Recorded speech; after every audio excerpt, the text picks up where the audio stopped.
Please welcome ang napakakisig at napakagaling na BIR Commissioner si Commissioner June Lumagi Jr. Hi, Commissioner. Hello, magandang hapon po sa ating lahat at sa taga-subaybay ng inyong programa. Commissioner Good afternoon, June. Commissioner June. Welcome po sa Salamat. Kaya Mo Yan. Binigyan kami ng opportunity makausap kayo, Commissioner June. Opo, maraming salamat din po sa pagkakataon at may bahagi natin sa ating mga kababayan ang mga developments sa BIR. Commissioner Alam mo, June. Commissioner, excited kami ni Emer at ni Cory kasi for the first time in 20 years, exceed the target. Paano nangyari yun, Commissioner June, with all the challenges that the BIR faces every year? Marami nga pong mga challenges. Napakahirap talaga na maabot ang collection target na naiaatas ng DBCC. Ngunit sa nakita naman po natin ay marami po kasi tayong ginawang reforma simula po nung tayo po ay nanungkulan. At yan po ay of course nung inaral po natin kung ano ba talaga ang mga importanteng kailangan nating i-address. And number one po dyan ay yung serbisyo po na ibinibigay po natin sa ating mga taxpayers dahil naniniwala po tayo na kapag mas napagaan natin ang transaksyon sa BIR ay mas tataas din ang magiging mga koleksyon ng aming ahensya. So dyan po talaga nakatutok ang ginawa po natin ever since. Katulad ng yung minandato po natin na 100% ISO certification. Nagawa po natin yan noong taong 2024. Nakumpleto po natin lahat yan early 2024. Natapos po yung ating proyekto na lahat ng district offices, lahat ng regional offices ay ISO certified. Kaya naman po pinagmamalaki rin po natin na tayo po ang kauna-unahang implementing agency na nakamit po ito ang 100% ISO certified sa lahat po ng ating mga opisina. Ang ibig pong sabihin yan ay mas streamlined ang proseso, sumusunod sa international standards ang aming mga patakaran sa BIR, mas transparent at mas standard ang proseso sa lahat ng mga aming opisina. So isa lang po yan na tinutukan po natin na mas pagandahin ang serbisyo sa BIR. Of course, parte rin po dyan yung ginawa po natin at yung patuloy na ginagawa natin na digital transformation ng aming ahensya. Paano naman, Commissioner, yung sabi nila dapat kung user-friendly yung mga gadgets, dapat din customer-friendly or taxpayer-friendly ang BIR. In that category, how would you rate your agency? Well, pagdating po dyan, dahil yan nga po ang naging concentration natin, I think mataas po ang rating na mabibigay po natin sa ating ahensya. Of course, hindi pa rin naman mawawala yung mga reklamo at yung mga glitches sa ating IT system, pero ginagawan po natin ng paraan yan. In fact, yan nga po yung isa sa sinusulong po natin na isang proyekto ngayong taon dahil nagsagawa po tayo ng survey. Tinitingnan po natin kung ano ba ang mga transaksyon na karamihan na ginagawa ng ating mga taxpayers araw-araw sa aming opisina at nakita po natin na ang dami po dyan ay kaya po talagang gawin online. Yung iba hindi alam na meron ng mga ganyang features sa aming e-services at yung iba naman talagang i-develop pa namin. Kaya ngayon ang gagawin naman natin, ang proyekto natin ay magkaroon ng talagang epektibong contact center ngayong taon na to at para naman nationwide po yan. Ang gusto po natin ay hindi na po na magpuntahan ang mga taxpayers lalo na yung mga nasa probinsya na simple transaction lang at na kaya naman na online at pwede namang itawag. So, yung contact center na gagawin po natin na hopefully magawa po natin yan within the year ay isang po yan, toll-free at buong Pilipinas po. Yan ang gusto po natin na gawin. Sabi nila napakaganda po ang inyong leadership style. Meron bang pangalan or pinakamagandang adjective sa leadership style ninyo? What do you call this?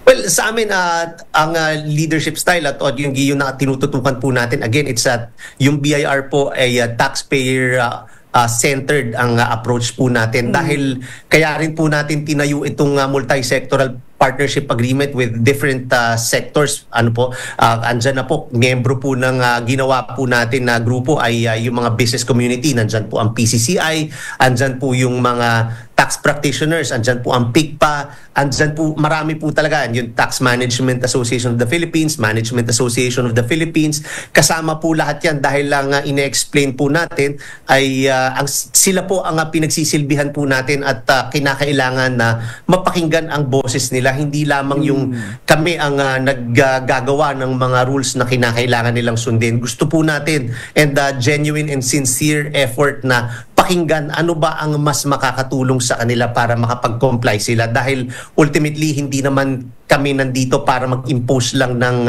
kung ano-ano at parang kami lang ang nasusunod. Gusto namin talaga marinig kung ano yung mga makakabuti pa at makakatulong pa sa kanila dahil again, sila naman ang sinisilbihan natin. So dapat talaga mas mapagaan ang proseso at yung pagbabayad ng buwis. Commissioner, ano naman tong Run After Fake Transactions or RAFT? Ito pong bagong kampanya ninyo. Ang ginawa nga po natin, unang-una, taxpayer friendly po tayo pero doon sa mga talagang kitang-kita naman na lumalabag at may intention talagang wag magbayad ng buwis ay napakabigat po ng ginagawa naming enforcement activities katulad nga po nitong Run After Fake Transaction na malinaw ang intention na manloko dahil itong ginagawa po ng mga involved dito po ay wala naman talaga silang negosyo kundi mag-imprenta ng resibo at magbenta sa mga negosyante para yung resibong ito ang gagamitin nila sa supporting expenses nila at supporting input VAT para mapababa ang binabayaran nilang income tax at saka yung VAT. So talagang kitang-kita yung sistema nilang panlilinlang and itong sistema na to has been going on for more than 20 years din ilang dekada na ito at nung nakita natin na malaking perwisyo ang dinudulot dito sa ating ekonomiya kaya naman pag-upo natin noong November 2022, noong December nakuha agad natin yan at nasalakay natin at nahuli natin yung isang malaking sindikato behind it. At ngayon patuloy ang pag-audit din natin at paghuli sa mga bumibili ng mga resibo na ito at malaki po ang nakokolekta na po natin dyan at yung compliance po ng ating mga taxpayers dahil nga po na alam nila na nahuli na natin itong sistema na to kaya marami na rin naman na mga negosyante na hindi na ginagawa itong pagbibili at paggamit ng mga resibo na ito. Alam mo, Commissioner, dati akong chairman na production unit at pinapresent namin sa BIR para mawala na itong mga nag-fake na mga receipts na magpa-print sa mga accredited government printers. Yun ba pwede ma-enforce sa Commissioner Jun? Well, ngayon naka-accredited naman. Yun ang problema ngayon kasi diyan sa mga involved lihiti mo yung mga resibo.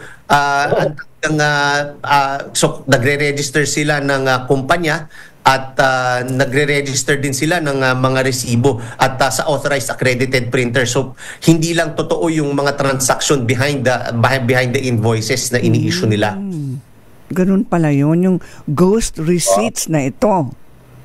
Opo, kaya ghost receipts kaya hindi po talaga siya peking resibo dahil rehistrado po yung kumpanya at rehistrado at from accredited printer talaga yung mga invoices. Yun nga lang, wala talagang underlying transaction pag nag-i-issue sila. Ang binibenta nila mismo yung resibo nila at ang singilan nila ay porsyento. Kung halimbawa ang kailangan mong resibo ay 1 million at 1%, minsan iba-iba yung porsyento. Ito yun ang kinakailangan bayaran. So at ginagamit itong mga resibo na ito para pang-suporta naman para kunyari pinapalabas na may mga expenses sila at pambawas sa VAT. Commissioner, ilan ang before nag-clamp down ka dyan, ilan ang nawala sa gobyerno? Ilang bilyon nang nawala dahil sa mga ganyang sindikato niya? Malaki po, ilang bilyon po talaga yung nakita natin dahil daang bilyon yung naging total ng mga resibong nakita natin at patuloy ang pag-audit natin ngayon, siguro makikita natin na mga hindi bababa ng 50 billion yung nawawala sa atin dyan. Kaya malaki-laki rin po at tinututukan. Malaki yun, Commissioner Jun. Malaki yun. Malaki po. Yun nga po minsan ang nakukuha natin na feedback ng mga ibang na mahihirapan naman daw kaming habulin yan at kaya naman patuloy din ang aming coordination with the Department of Justice at natutuwa kami na full support ang DOJ sa mga kasong isinasampa namin na laban dito. At sa mga darating na araw, siguro baka within a few weeks, may malaking kaso kaming maisasampa sa korte, mapapanalo sa Department of Justice laban dun sa mga ibang malalaking kumpanyang bumibili ng mga resibo na ito. So meron na kayong mga listahan. Alam mo, Commissioner Jun, kaming Cory, Emer, we're always there to support the BIR.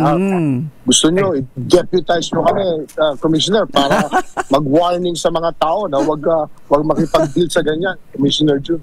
Opo, malaking tulong po yan, especially itong mga lalabas na mga kaso na mafa-file ng kaso na malalaki pong kumpanya ang involved and yun nga po minsan na naririnig pa namin na yung mga abogado nila or yung mga accountants sila ang nagyayabang na sinasabi na hindi naman sila makakasuhan. Kaya malaking bagay din na ma-publicize na nakasuhan kumpanya na ito para naman na madala at makita rin ng mga ibang taxpayers na talagang may kapapanagunatan kapag kayo dito. Count us in, Commissioner. Sa listahan na yan, count us in. I-expose namin yan, Commissioner Jun. Opo, pagdating ng siguro nga po malapit na po yan, mga ilang linggo na lang po ay may alam ko po meron na po masasampahan ulit na kaso na sa Department of Justice.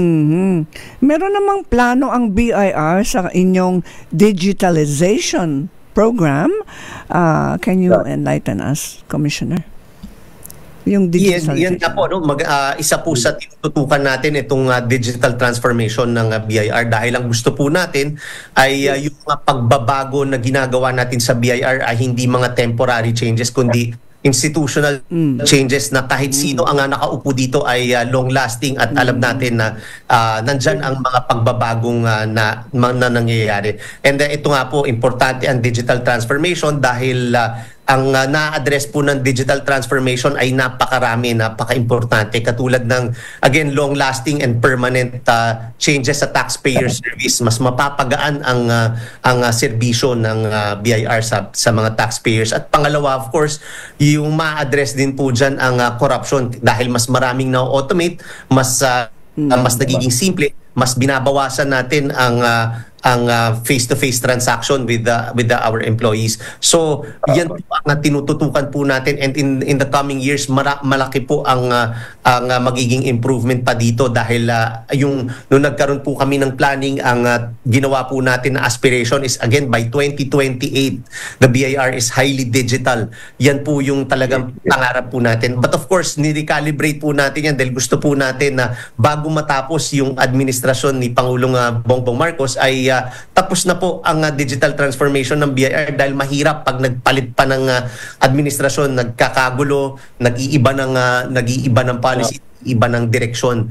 So gusto po natin na ang tinitingnan po natin by 2027 na roll out na po lahat nitong mga permanent at institutional changes na ginagawa po natin. And ongoing po, medyo matagal na proseso kaya nga yan po lagi ang sinasabi ko, sana po pagpaumanhin nyo po at magpasensya po tayo sa transition na ginagawa po nito dahil of course in the process dahil yung procurement pa dyan, yung lahat ng mga ginagawa and of course dahil bagong system yan magkakaroon ng glitches along the way but of course birth pains, lahat naman ng mga ginagawang pagbabago ay nagkakaroon ng birth pains kaya naman pero ginagaranti po natin yan na pagkatapos po ay mararamdaman po nating lahat ang talagang mas mabigat pang pagbabago. Kung may naramdaman na po tayo yung mga short wins at yung mga quick wins na ginawa po natin ngayon sa BIR ay yung long term naman po ay mas mararamdaman pa, mas magiging mabuti pa po ang BIR. Partner Ricky? Yes, Commissioner Logie. Yes, meron nung natutuwa ako dito si Lola Dinglasan sa Cadiz. Nako, hindi na raw siya magbabayad. From Manila siya, pupunta pa siya din niya. Tama. Iki daw ho sa digitalization, makakapagbayad na siya online. Hindi na siya mamasahe. Opo, at saka yan nga po ang ginawa po natin, nagpinaigting po natin at inutos po natin na pagandahin at lagyan po ng mga e-lounges ang lahat po ng opisina ng BIR dahil pupunta po kayong facilities sa inyong mga bahay, pwede po kayong pumunta sa aming opisina at meron pong revenue officer na magagabay po sa inyo doon sa e-lounge para maturuan kayo kung paano ginagamit yung mga e-services po namin. Para sa susunod, marunong na kayong gumamit dyan and hopefully hindi na kayo kinakailangan pang pumunta sa aming opisina. And naiintindihan po natin yung lalo na yung mga nasa probinsya na ang layo-layo ng binabiyahe para lang pumunta sa opisina natin when in fact kayang gawin yan online. So, yan po yung tinututukan po natin dahil gusto po natin you can transact with BIR. You can update your information, file your returns, and pay at the convenience of your homes. Partner Ricky, meron ka pang ibang katanungan? Partner Ricky? Yeah. Okay.